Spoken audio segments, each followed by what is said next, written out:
I was standing at the edge of Romano's restaurant in downtown Chicago, clutching a glass of water I hadn't touched. My son's voice echoed through the room, sharp and humiliating, as 50 guests turned their heads to watch. He shouted that my place was in the trash.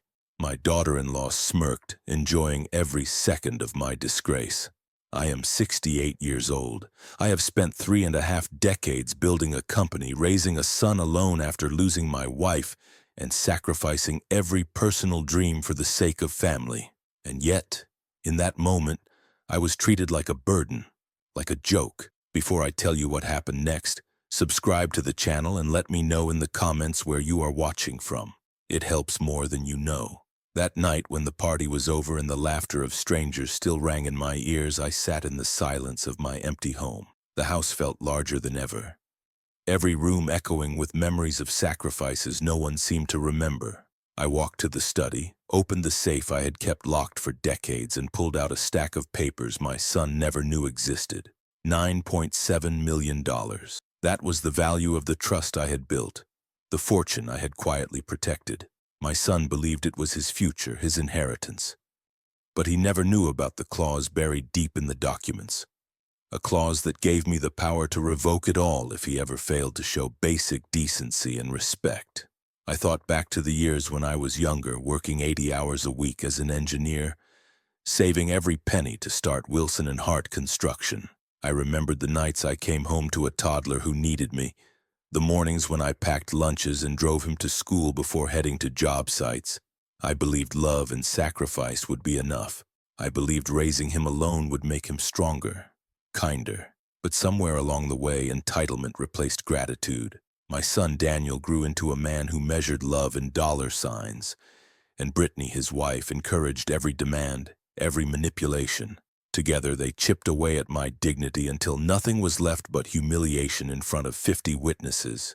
I stared at the papers in my hands, the trust fund, the deed to the house they lived in, the legal documents that proved I was still the true owner. I realized I had more power than they imagined. They thought I was weak, disposable, but I had been preparing for this moment without even knowing it. The next morning I walked through Lincoln Park, watching families laugh together, children running across the grass. I thought about my grandson, Tyler. Sweet boy, innocent, caught in the middle of his parents' greed. I loved him deeply, but I couldn't ignore the truth anymore. His parents were using him as leverage, a pawn to keep me paying for their lifestyle. I remembered the Range Rover they demanded, the European vacations, the endless renovations. Each time they said it was for Tyler's well-being. And each time I opened my wallet believing I was helping my grandson. But what I was really doing was feeding their arrogance. That night I made a decision. I would not be humiliated again. I would not allow my son to destroy everything I had built. If he believed my place was in the trash, then he would learn what it meant to lose everything he thought was his. I folded the papers back into the safe, locked it, and sat in the dark study. For the first time in years, I felt calm. The pain was gone. The hurt was gone. What remained was resolve, because when a man sacrifices his life for family and is repaid with betrayal, he has two choices: accept the humiliation or fight back, and I was ready to fight. What my son didn't know was that the very foundation of his future, the $9.7 million he believed was guaranteed, was already slipping out of his hands. 3 days after that humiliating birthday party, I sat alone in my study in Chicago, staring at the safe that had guarded my secrets for decades. Inside were the documents that held the future of my family and the power to change everything. I thought back to the beginning, to the promises I made as a young man. My mother worked 3 jobs just to keep the lights on in our small apartment in Detroit. I grew up listening to her cry from exhaustion, and I swore my own child would never know that kind of struggle. That vow became the foundation of my life. I earned a scholarship to study engineering at Michigan State. I worked 80 hours a week through college, taking shifts at construction sites and tutoring math just to survive. I had one goal: build something lasting, build security, build a future. It was in the university library that I met Anna. She was studying education, her hair tied back, her eyes full of kindness. We married the following year. When our son David was born, I thought my life had finally found balance. But fate had other plans. Anna died of cancer when David was only 2 years old. Suddenly I was a widower with a toddler, and every friend told me to remarry, to find him a mother. I refused. David became my mission. I would be enough for both of us. I started Hartwell Construction with $2,000 in a pickup truck. 16-hour days became my routine. I sent David to private schools, gave him every opportunity I never had. I believed I was raising a good man. But when David turned 18, I made two decisions that seemed wise at the time. I established a trust fund worth $9.7 million, my life's work, and I bought him a house near Northwestern University, structuring the deed through a family trust, so I remained the legal owner. My attorney, Mr. Lawson, insisted on a clause in the trust, a moral character provision. If David ever violated basic principles of respect and decency, I could revoke the inheritance. At the time, I thought it was insurance I'd never need. Years passed. David graduated from Harvard Business School, came back to Chicago, and joined Hartwell Construction. He was ambitious, sharp, and I was proud.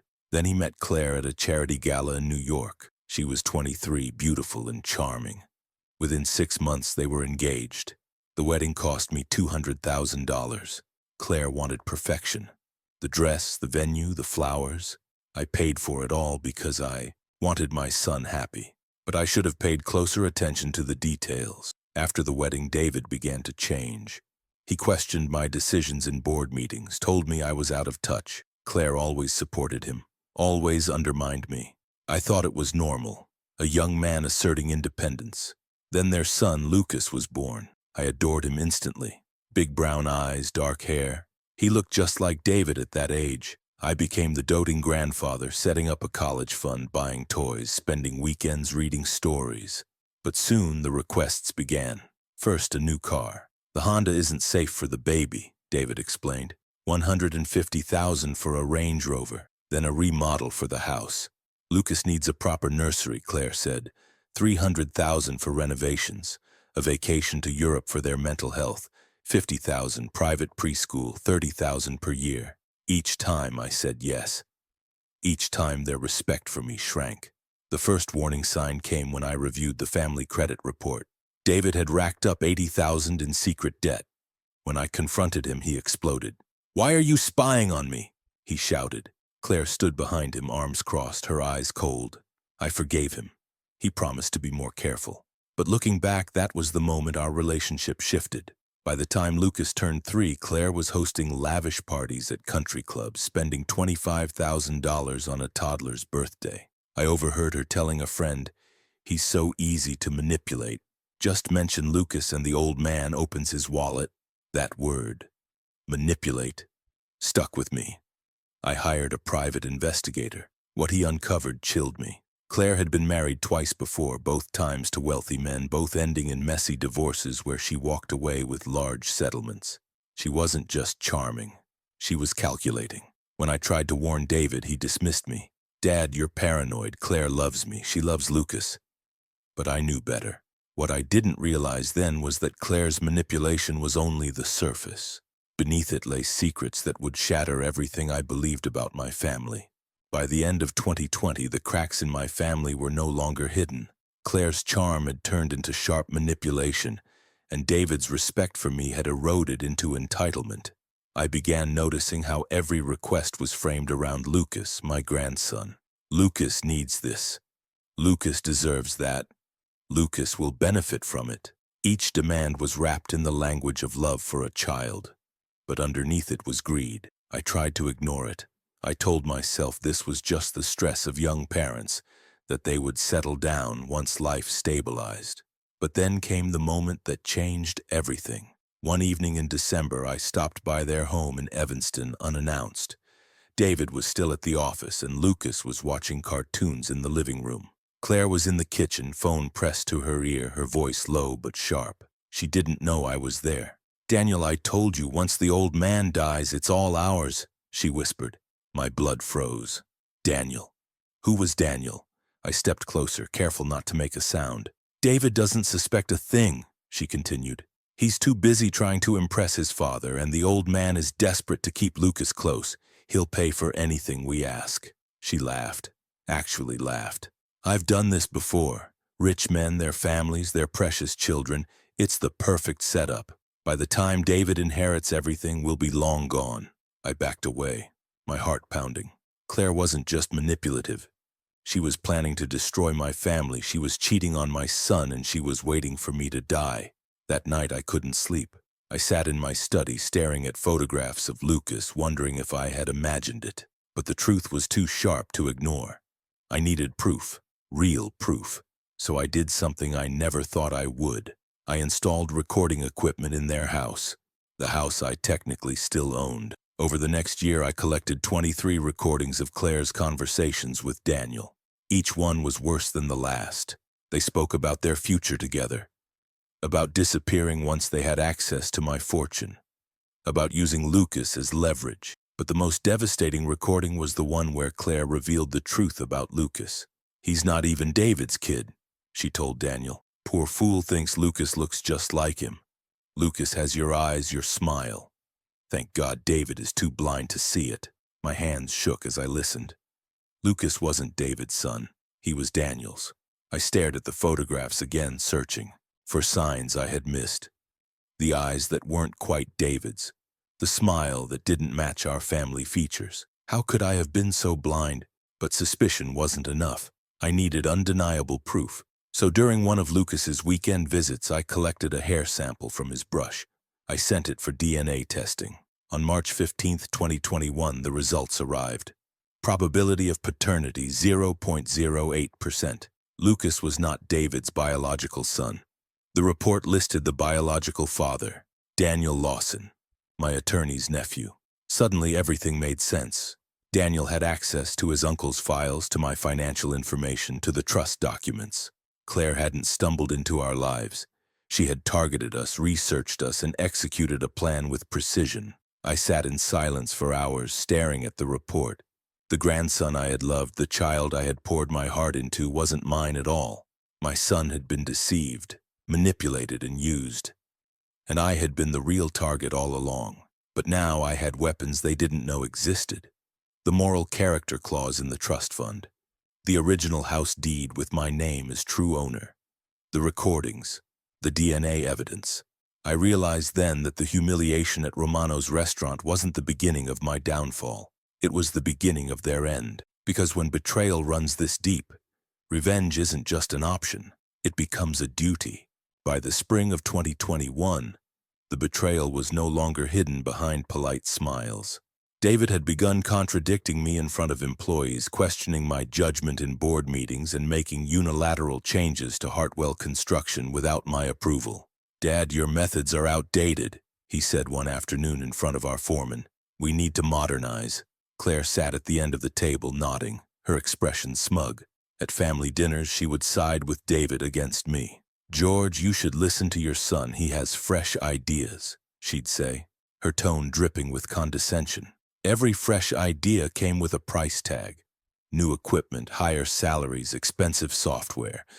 They were bleeding the company dry under the guise of progress. Even Lucas was being turned against me. When I tried to play with him, Claire would interrupt. "Lucas, don't bother Grandpa, he's tired." Or, "Lucas, use your quiet voice around Grandpa. He doesn't like noise."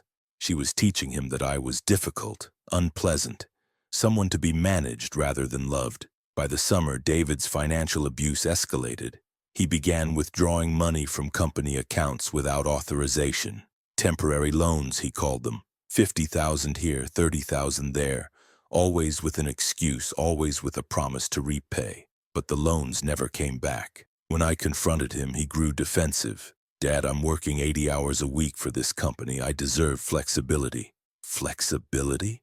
He was stealing from the business I had built with my own hands. I tried to formalize the arrangement. "Son, we need to put this in writing." His response was venomous. "You don't trust me? After everything I've done for this company?" Sacrifices, he called them. But what sacrifices had he made? I had given him a Harvard education, a house, a trust fund worth $9.7 million. He had been handed opportunities most men only dream of. When I pulled his credit report again, the truth was undeniable. His debt had grown to over $100,000. Worse, there were new accounts I didn't recognize. Credit cards in Lucas's name. My 5-year-old grandson was being used to hide his father's debt. I confronted David in my office after hours. The building was empty, the air heavy with tension. "Michael, Lucas is 5 years old. He can't legally have credit cards. I'm planning for his future," David snapped, building his credit history. It was a lie, and we both knew it. No child needs a credit history. He was committing fraud, using his own son's identity to cover his reckless spending. "Son, this is illegal. You could go to prison." "Prison? For taking care of my family? For making sure Lucas has opportunities?" His voice was rising, his face red with anger. That's when Claire walked in. "What's all the shouting about?" she asked calmly. David explained, and her response told me everything I needed to know. "George, you're overreacting. Lots of parents establish credit for their children early. It's smart financial planning." She was defending fraud, encouraging it, and David was nodding along like she was making perfect sense. I felt something inside me snap. For years I had been manipulated, humiliated, and drained. But this was different. This was criminal. And they were teaching Lucas that dishonesty was acceptable, even admirable. That evening I made a decision. I would expose them completely. I had already collected recordings of Claire's conversations with Daniel. I had DNA evidence proving Lucas wasn't David's son. Now I would gather proof of their financial crimes. I installed additional recording equipment in the house they lived in, the house I still legally owned. Within a week, I captured Claire on the phone again. "David is so stupid," she told Daniel. "He doesn't even realize what's happening. The old man suspects, but David keeps him distracted with Lucas. How much longer do we have to keep this up?" Daniel's voice was faint but clear. "Not long. I've been looking into George's health history. Men in his family don't live past 70. We just need to wait it out. They were planning around my death, waiting for me to die." Claire laughed. "Michael served his purpose. He gave us legitimacy, access to the money, and cover for Lucas's real parentage. Once we have what we need, Michael becomes disposable." Disposable. My son was nothing more than a pawn in their scheme. I realized then that the birthday party wasn't just a celebration. It was the stage for their final move. The weeks leading up to Lucas's 5th birthday party were some of the longest of my life. I had gathered every piece of evidence I needed. The DNA report, the recordings, the financial documents, and I was ready to confront David. But I wanted to give him one last chance to see the truth for himself, to stand beside me instead of against me. Claire insisted the party be held at Romano's restaurant in downtown Chicago. "Lucas deserves a memorable celebration," she said, her smile polished, her tone commanding. I agreed, though I knew this party would be more than balloons and cake. It would be the stage for a reckoning. The guest list included 50 people, family, friends, business associates, even my attorney Lawson and his wife. Perfect witnesses for what I was planning. I carried the DNA results in a folder tucked inside my jacket, along with the legal papers Lawson had prepared. Documents to revoke the trust fund, transfer the house deed back to my name, and exclude David entirely from my will. I prayed I wouldn't need them. I prayed my son would choose to fight for his family instead of against me. The party began at 6 o'clock on a Saturday evening. Lucas was radiant in his little suit, running around with his friends, laughing, innocent of the storm brewing around him. For a moment, I let myself forget the betrayal, forget the lies. I just watched him play, wishing things could have been different. By 7 o'clock, Claire made her move. She stood up in front of the guests, her voice carrying across the room. "Everyone, David and I have exciting news to share." I felt my stomach tighten. "We've been looking at houses in California," she announced. "We found the perfect place to raise Lucas. Close to the beach, great schools, amazing opportunities." My blood ran cold. They were planning to move across the country to take Lucas 3,000 miles away from me. David stepped forward, his eyes locked on mine. "Of course, we'll need help with the down payment. $2 million should cover it, Dad. We were hoping you'd consider it an early inheritance advance." $2 million, in front of 50 witnesses. He was publicly pressuring me to write a massive check, knowing I hated confrontation. I tried to defuse the situation. David, that's a big decision. Perhaps we could discuss it privately. Claire jumped in immediately. George, there's nothing private about family support. Either you believe in Lucas's future or you don't. The room was silent. Every eye fixed on me. To them it looked like a wealthy old man refusing to help his young family. They didn't know about the fraud, the lies, the manipulation. David's face darkened. Dad, I've been working for your company for over a decade. I've sacrificed my independence, my career options, everything for this family business, and you need time to consider helping your only grandchild? Sacrifices. He had been handed everything, yet he spoke as if he had been deprived. Claire placed her hand on his arm, her smile sharp. You're saying our family's future isn't worth your precious money. Lucas stood beside her, confused by the raised voices, his eyes wide. This was supposed to be his party, his special day, and we were ruining it. Please, I said quietly, let's not do this here. Not in front of Lucas. David's voice rose. We're settling this right here, right now. His chair toppled backward with a crash. Conversations at other tables stopped. Phones were raised, recording. You're worth over 10 million, he shouted. You live in that big house alone while your family struggles. You're a miser, Dad. A selfish old man. The word hit me like a slap. Miser. After everything I had given, everything I had sacrificed, I was a miser. Claire stepped forward and shoved me hard in the chest. I stumbled backward, nearly falling over my chair. Get out of here before I call security, she screamed. Lucas was crying now, clinging to his mother, terrified. And still no one defended me. Not family, not friends, not colleagues. They just stared, entertained by my humiliation. I felt something cold settle in my chest. The pain was gone. The hurt was gone.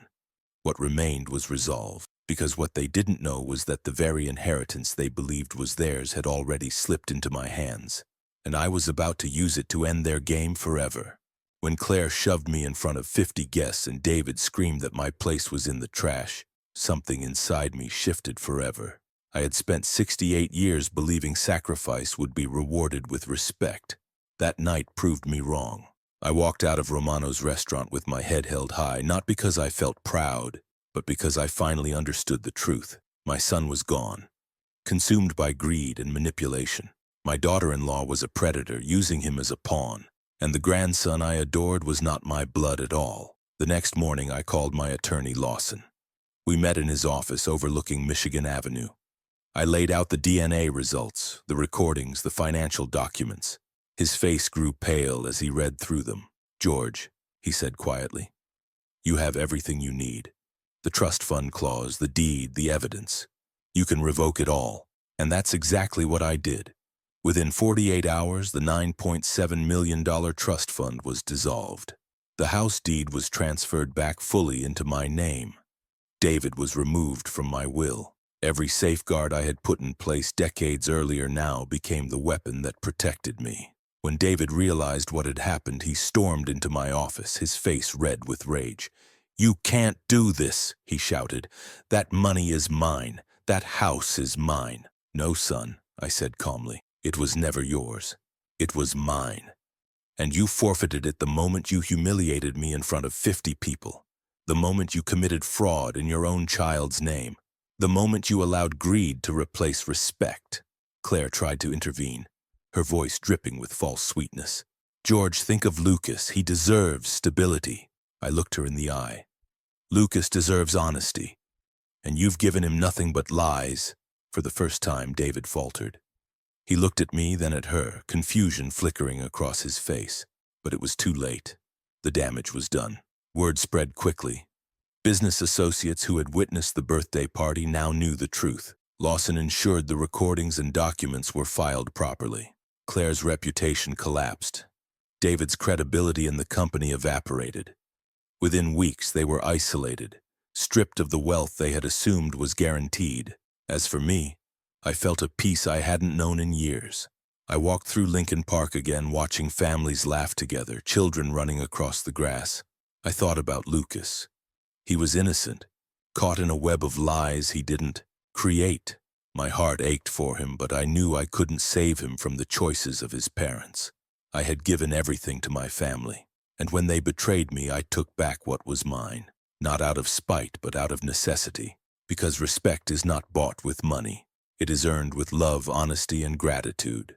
In the end, I didn't just reclaim $9.7 million, I reclaimed my dignity. And if you've been listening this far, subscribe to the channel and let me know in the comments what time it is where you're watching from. It helps more than you know.